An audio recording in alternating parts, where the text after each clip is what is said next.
but this is Gavin Benjamin, who many of you already know, so it doesn't need to be too lengthy of an introduction.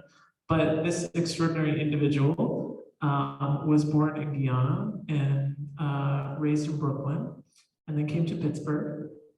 He has a BFA from the School of Visual Arts, and he has done many editorial projects, many artistic projects. And the most recent one that we're celebrating today is the work that he's done for the Westmoreland. So let's give a little round of applause to Gavin.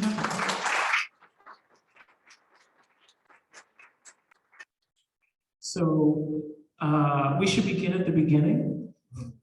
Can you talk to me? So this whole project came from a residency that you had here at the Westmoreland. So can you talk to me about when the actual idea for this project sparked? And Coreyville and a few other people came to the studio, and they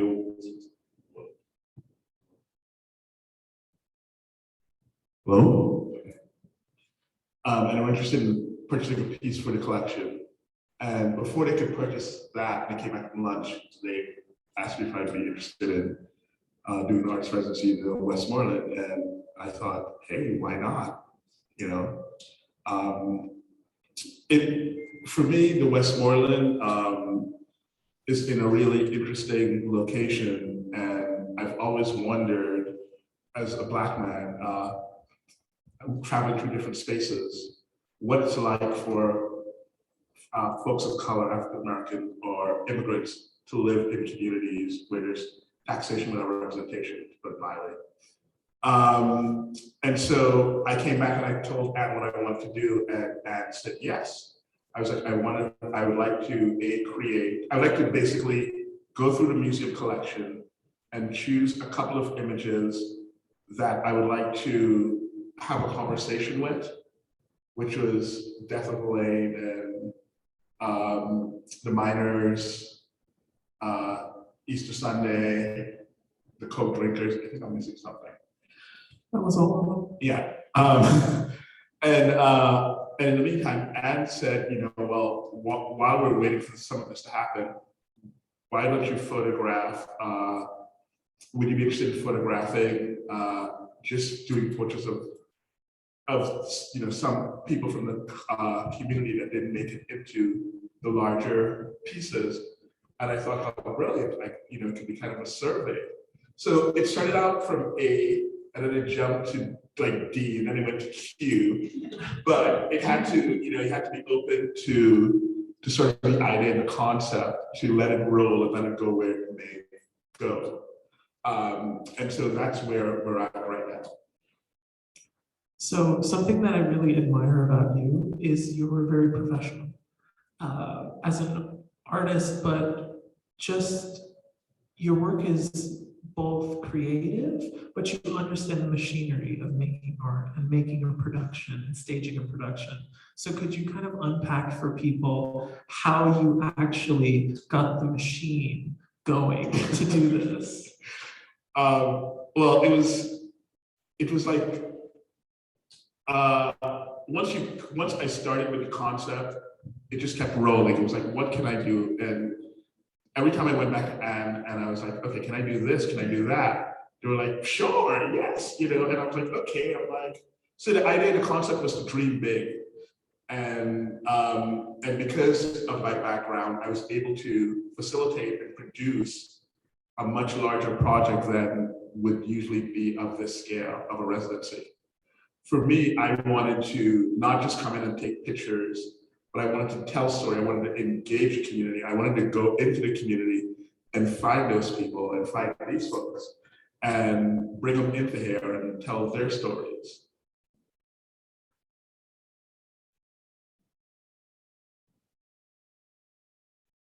And so thinking about how this project played out, were there moments where you were kind of like, okay, this isn't how I expected it to go? Or you had already dreamed up all of this? I had already dreamed up. I mean, when I go into projects, I'm pretty much in control. I'm a control freak. All right. But I want to make sure that like things are where I want them to be. And so for this project, I knew going into it, like I would need X amount of support. I would need a project manager. I would need an assistant. I wanted to have a cinematographer and a documentary person. So it was like, for me, I was able, because of my past life of the jobs I held in the past, I was able to put this all together, like make this circus work without going off the train going off the rails. And so people, when they go into the exhibition combines a sort of imagined domestic space. Right. If a fictional Black family had owned this space in this room for 250 years. And so there's elements of the collection that you've chosen to integrate with your work. And then there are the portraits. Right. So it's kind of two questions. One is, talk to me about like working in a museum, like actually like treating this museum as your own space. Like what are your thoughts about that? Wow. I was a kid in the candy store. It was like shopping. Are you kidding? Like shopping in a museum, anyone telling you can't have that, you can't have that, you can't have that, you can't have that. No, no one tells you no. I mean, amazing. I mean, when you're in Barbie, they always tell me no. What? They tell me no. You're a different case. But I mean, like, when you go to Barbie's, it's like, when you go to a really great department store, you're like buying clothing or whatever. And like, they're like, oh no, not that size or that color. Here, it's like, oh yeah, we can have that. So of course, I mean, I wanted to push the envelope and make as much of it as possible. And so when people go into the exhibition, they're going to see the portraits, but there's also a video that kind of is a documentary that unpacks everything outside of the frame, kind of the photographs. So could you talk a little bit about some of the site visits you made for that and the kind of basically everything that people don't see in the photographs?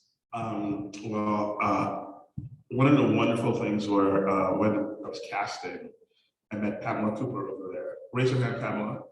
Artist,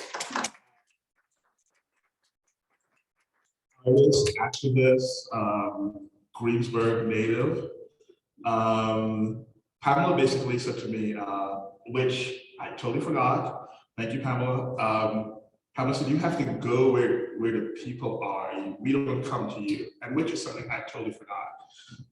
In African-American communities and neighborhoods, you have to go find the people.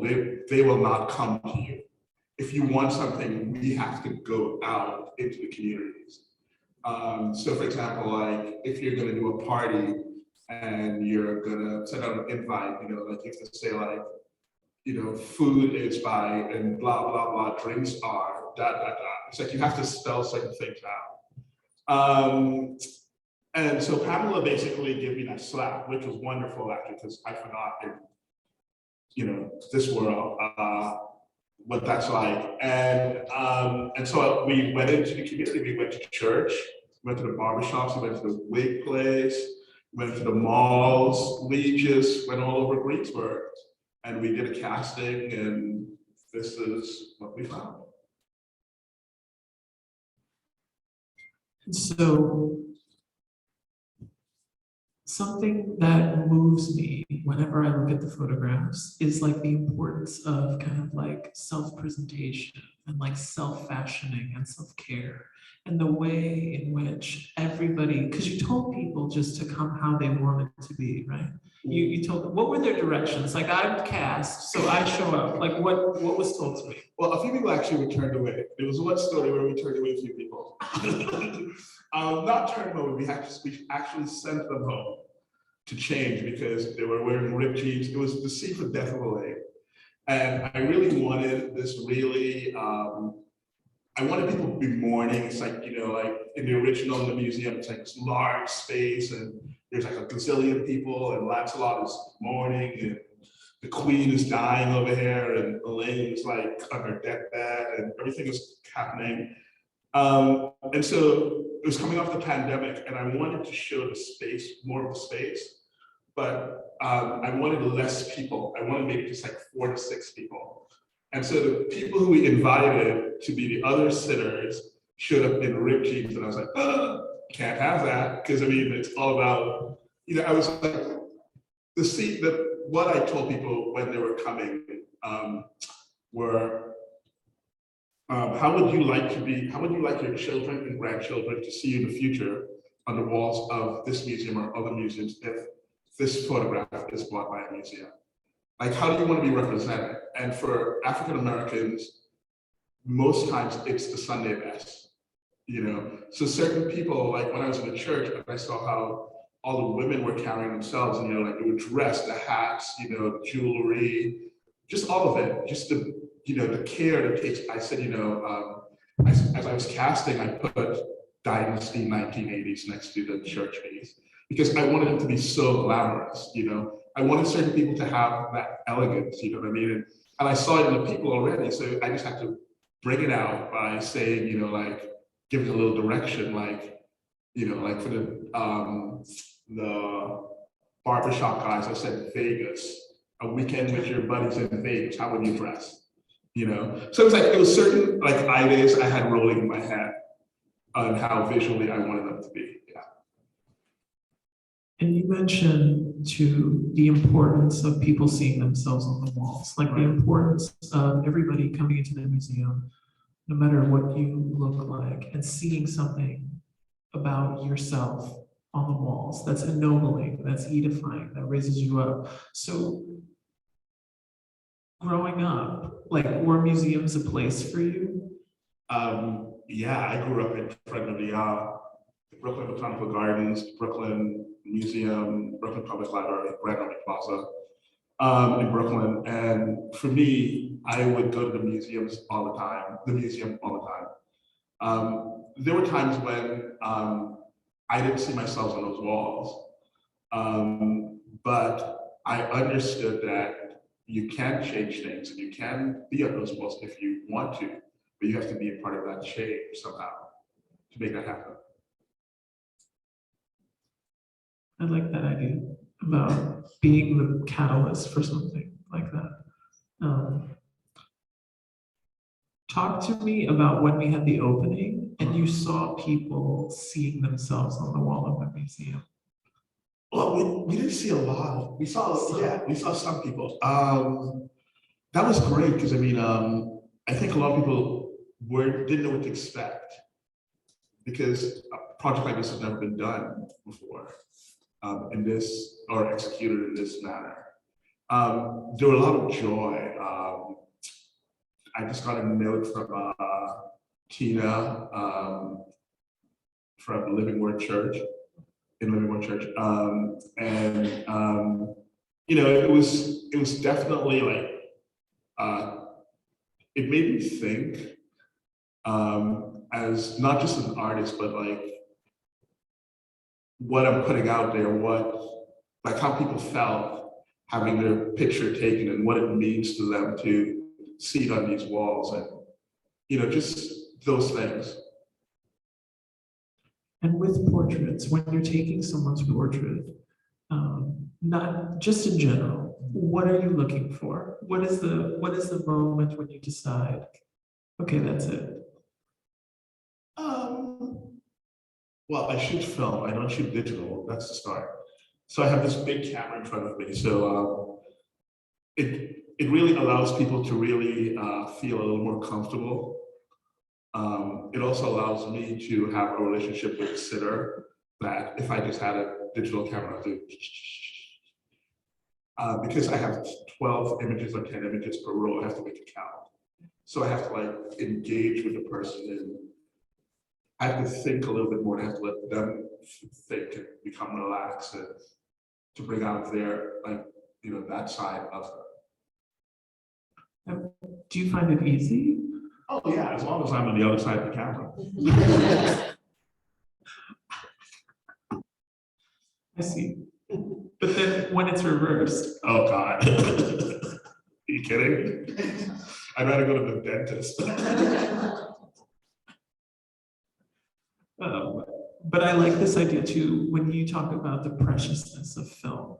Like I think because I used to teach the history of photography and I would say, that's something that changes the way you think about photographs. Because most people now, if you have a photograph, your closest like relationship to photography is your camera on your phone. Right. But when you shoot with film, there's something about it there's a kind of preciousness to it. And so when you think about the way photography works now, what do you feel like is gained through digital photography, and what do you feel like is being lost? Like talk to me about this kind of major shift that's happening with the way that people make photographs and think about photographs.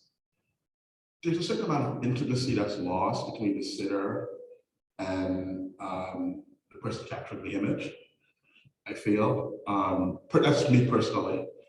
I rarely shoot with digital except for my phone, which is my pocket all the time. So yeah, I shoot a lot with digital.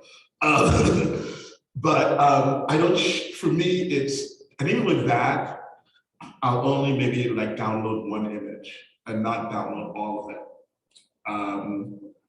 Because I feel that I'm accustomed to looking from side to side, middle to middle. I've got this whole thing that I grew up with classical photography in Ansel, we call it Ansel Adams, whatever it's called. But it's like learning about the grayscale and just about color film and Ektachrome and temperature film. And so for me, it's like I'm thinking about all of these things that I'm making an image. It's not just like I'm clicking a button and making an image. It's the lighting right, it's the temperature right, so how's the Polaroid look, and all that stuff. And the editing too. And editing is the hardest part, because you have like these beautiful images, but you have to choose one because only one can be seen at a time to tell the story for the most part. So that's the hard part. And one of the ways also, like for this project, I like the wallpaper that you chose and this creation of this wallpaper. So could you talk for a little bit about how this idea came to you? Yeah, we only had so much wall space for the actual pieces we wanted to show. And so because this is a community-based project, I wanted to treat it as a community-based project. And so everyone who came through the doors, I wanted to basically be represented within this picture, within this series. And so once we chose the main pieces, I came back to you and we talked about what's the other options look like. I think we went through we went through a little back and forth until you saw the wallpaper and you're like, okay, this works. I think you were a little nervous about that. It was. Well, because you had described it as wallpapering like the entire space. Well, I go big, I go home. So I wanted the whole room to be like, but Jeremiah dialed it back, of course. But that was great. It's not just me. Oh, okay. I was just like, we have budgets also. I have a little pesky thing called budget. Sorry. But I like that the effect that the wallpaper has, it's like you're entering a parlor, like you're entering the parlor of this house. And all of a sudden it kind of creates this legacy, I think, for people, where all of a sudden you're transported into this little bit of a space and you start to really think of this as like a domestic interior. Right, correct. Something that I'm just reminded of is COVID, which is still with us, obviously, but sometimes I forget about it. And I forget the kind of changes that it had for people's creativity. And especially, I think sometimes with artists, like some of the artists I know, they're so used to being alone and doing studio work, which is like a solitary practice, that they were totally equipped for COVID because they're used to that kind of thing. And then other artists I know who were super collaborative, it was like the death of a part of their practice. And so can you talk to us about just how you made your way through that moment? COVID. COVID was harsh for everyone. I was really lucky because my studio was 4 blocks from my house. And so I walked to my studio every single day while everyone else was in lockdown. And so I had a certain amount of freedom that most people didn't have. And so I was able to still be very creative. So while that was happening, I was still working on this project, actually, like still pulling things together, pulling the team together and stuff like that. So COVID actually for me was very helpful because I didn't have to be anywhere. There were no meetings, there were no, everything was done on Zoom, which was fabulous. And so you could just focus for me. But it was terrible in the sense of all the decks. So as an artist, I'm incredibly selfish with my time, so sorry. And then you representing death in one of the photographs. Yes. So actually, after the kids, young people left, and then they called back, and so we had a bet going. It was like Pamela, I, and I think Trisha. We had a bet going, like to see if they would come back, and I was like, half an hour, they're not coming back. And so they were like, who's gonna be Death? And I was like, I will be Death. I will be the Hitchcock appearance. And so there I am as Death and Death of the Lake. So when you all go up after this and you go up and you go into the space, there are 3 works that are the Gavin's creation or kind of response to works within the collection. And for the Death of Elaine, which is newly reinstalled in the galleries, Gavin represents death in the photograph is what we're talking about. Play fast. I'm sure you were all too happy to assume the role of Absolutely. such a grand role. Yeah. It'll be cool. Something that I am curious about is just people's questions. Some people here have seen the exhibition and some will be seeing it after, but I wonder if we should like open it up to Q&A where just what are some people, especially because Pamela is here, someone who is so kind of instrumental in the realization of the project. So I wonder if anybody has any questions for Gavin. Questions? Anyone? David, Marianne? I have a question. So I know that some of your other work is collage based. Right. Right. And this, and I haven't seen it yet. Oh, right. Seems that it's all purely photography, right? Yes. Do you have a preference? I mean, or will you go back to collage? Well, I think that I like to look at I like to look at these as instruments. So it depends on what I'm playing and what kind of music I want to make. So sometimes I want to tell the story in photography, sometimes I want to tell the collage. Sometimes I'm now really working more in collage and photography. Like really, so it depends on what I really want, the final narrative to be. And like picking up on that, in the exhibition, when you go up, there are 2 examples of your collage-based work in the back of the exhibition, in these 2 kind of windowed atrium rooms. But do you see this project, like talk a little bit about heads of state and doing this one project and this whole body of work that I think some people, that's what they recognize as your work. It's very iconic for your practice. And then the relationship to this project. Do you see this as an offshoot, as an evolution, as? Well, I think that I like to look at the work as mini films. And so each has its own like time period, like where it stays in, until beginning, middle, and end. Which allows me to go off and create other things and have other narratives. Is that an answer? Oh, that's a good answer. And if there's beginning, middle, and end, what's after this project then? Do you see this as being kind of a iteration, like it's like the Greensburg project, and then there's the I Akron project? Oh my God, are you kidding? I want to take this on the road. This is like a total rock star thing. This is totally cool. It's funny too, because on the one hand, I feel like it can be taken on the road. And Right. this is a kind of a project that museums could do in various cities across the country. Yeah. But on the other hand, there's something super specific about this project.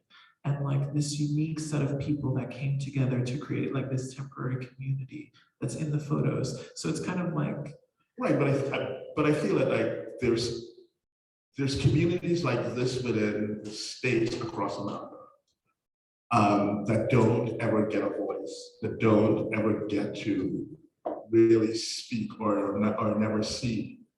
And that is part of this conversation, is bringing these communities to light, bringing them to the foreground so they can have a voice, so they can have a conversation with what's happening. You know, for African-American folks in Greensburg, this is big, this is huge. Because no one is, from what I'm hearing, no one has ever done anything like this for this community. So, you know. Yeah. I just like to know, did you have an overwhelming response from the people after you went to the barbershop, after you went to the churches? Was there an overwhelming response as far as, I don't know how you decided who would come, who would not come, who was chosen, who was not chosen, or did you let people just come? And if you did you have to turn, you know, did you have a limit as to your number? You can get a limit to your space. Well, for example, when I started casting, it was kind of like you're casting for a film. So you have X amount of roles to fill. And so I started with that when I was doing pieces connected back to the museum collection. And then from that, all the people who were not cast in those pieces were single portraits for the most part. And I tried to photograph as many people as I thought possible within the limitations of the budget and time and all that stuff. It wasn't about, for me, just choosing. It was more like after I did the original piece back to the museum collection pieces, I just started looking at how are these people connected back to those pieces now within the community. And if I was to show these pieces like in, for example, like a great home in a great hall, how would these people all be connected back as a family sort of thing? Does that make sense?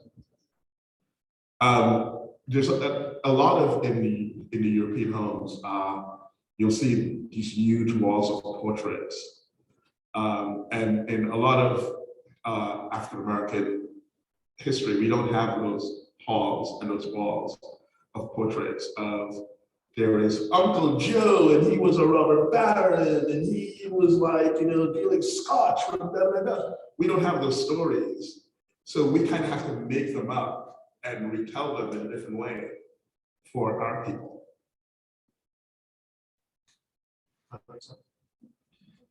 yes, something you said in the interview that's in the newspaper, you talk about this idea of kind of like village elders, or like this idea of kind of legacy. Right.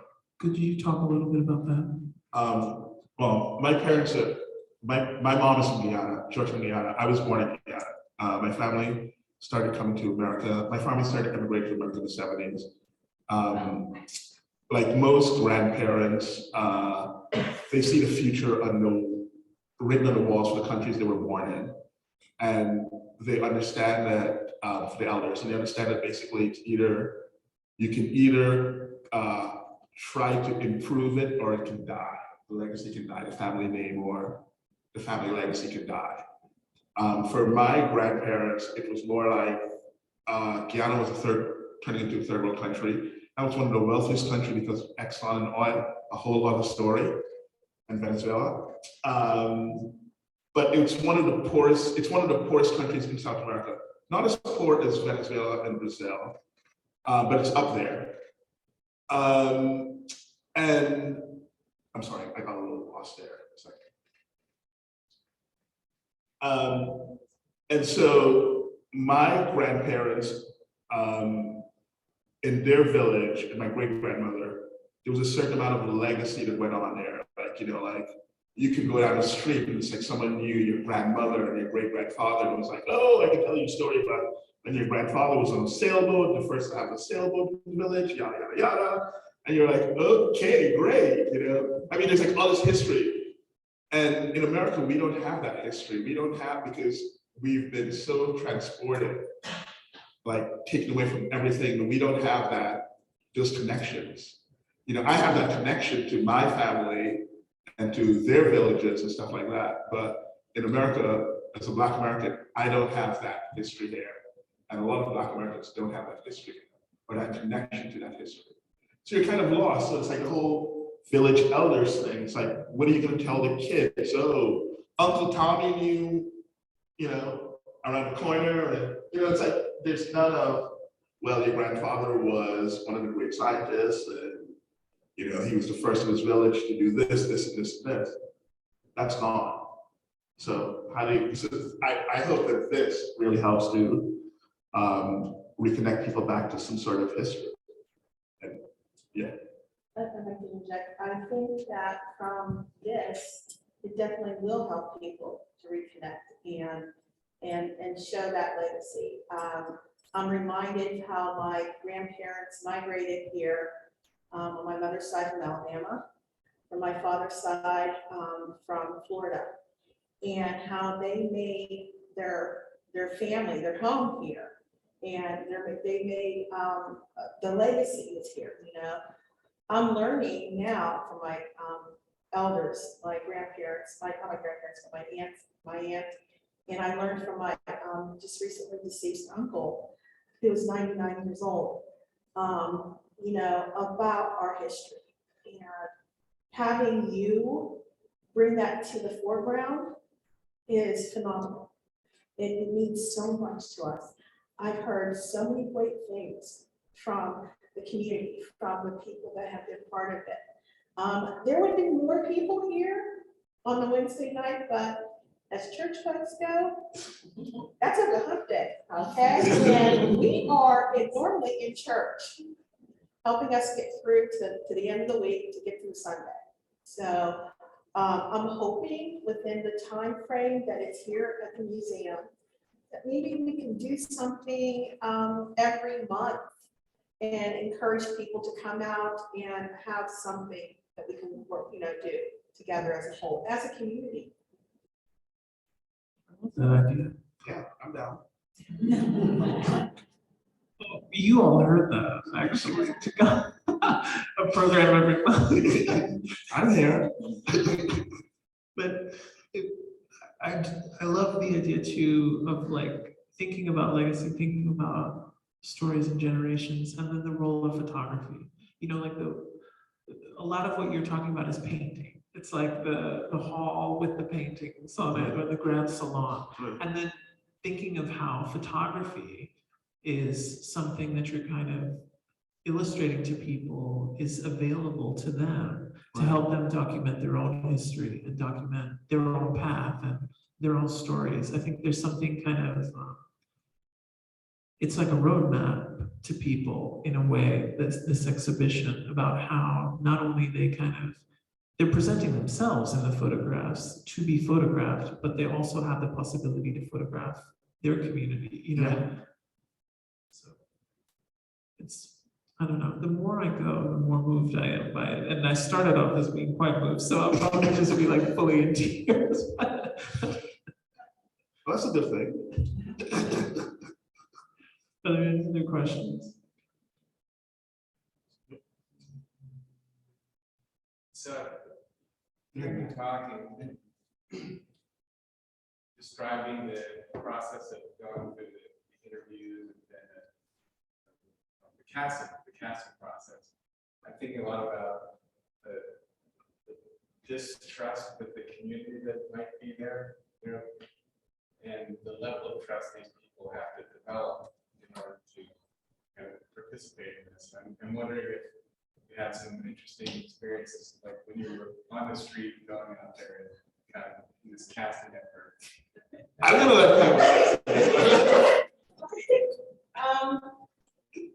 Gavin and I refer to me as his liaison. You know, Oh, wow. I'm someone who people know in this community and familiar face and you know, trust. So, you know, here is a man who looks quite like me and my father, my brother, my uncles, my whatever. And but when he opens his mouth, it's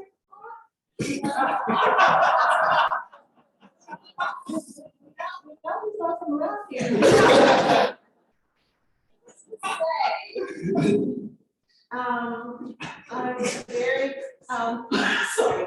That's what I know. It's perfect. So, for example, at the barber shop, you know, he did come at one time to talk to them, and they didn't seem as open to the idea, you know. And I think from an artist's point of view, it helped Gavin get his point across. And I explained to them, you know, what he was doing. And, you know, I went in and I said, hey, my name's Pamela Cooper. I said, some of you guys might know my nephew, Dwayne Wilson, and Andrew Smooth, that's his nickname, Wilson. And said, oh yeah, we know him, you know. And I said, well, this man here wants to document people in the community and show them in a different light and everything. And he's willing to pay you. So anyway. Well, you got a little style. You know, and we need people to do this. You know, we're looking for a certain book, you know, to show, to elevate people of color. You know, as you all know, movies, you've seen a lot of movies. I've seen a lot of movies, and they're not as positive, and we want that. We need that. Okay, so from there, you know, I got a couple of people signing up, and got more and more and more, and it just kind of just. Still wants there. Yes, it did. But for me, I grew up in New York, so and I've got a pretty thick skin. So when people tell me no, I'm like, okay, I'm not asking the right question. So I look for that. You know what I mean, in a different manner. Maybe I can change my shirt. I don't know, something's wrong with my hair or whatever. So it was like we went back a second time again. They're like, oh, you guys are back. We're like, yeah, we're back. You know. So it was like, as long as we kept going back, and people saw that we were really serious and genuine about it, you know, they were willing to show up. And like when, for example, the barbershop guys, when one of them came, he saw like his other pals all dressed up. He was like, okay, you gotta give me an hour. I gotta go like get changed. And he like went out and they were like, oh, really? Wow. You know. Not So, fun. yeah. They So all- yeah. I was just gonna ask you, as I have not had the opportunity to see the rest of the work. And so I've only seen a small selection of what you folks online.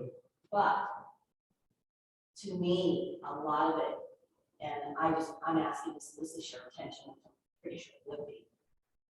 The pictures look like they're strength. I'm sorry, look like what? The pictures look like they're strength. Thank you. They look like they're strength, they look they're strong. Yes. We were coming off the pandemic, and I think everyone had a really hard time. And I wanted to make beautiful pictures. I wanted to make uplifting pictures. I wanted to make joyous pictures. It was so funny because one of my friends who's an art dealer in New York is like, people are smiling. And I'm like, yes, they should be smiling. They should be laughing, you know? And he was like, but you know, it's like, and I'm like, no, we're not going to go there. This is different. You know, people need to smile and need to be happy and cheerful and positive. Anyone else? Well, shall we take a tour now? Okay, thank you so much again tonight for coming out. Thank you, everyone.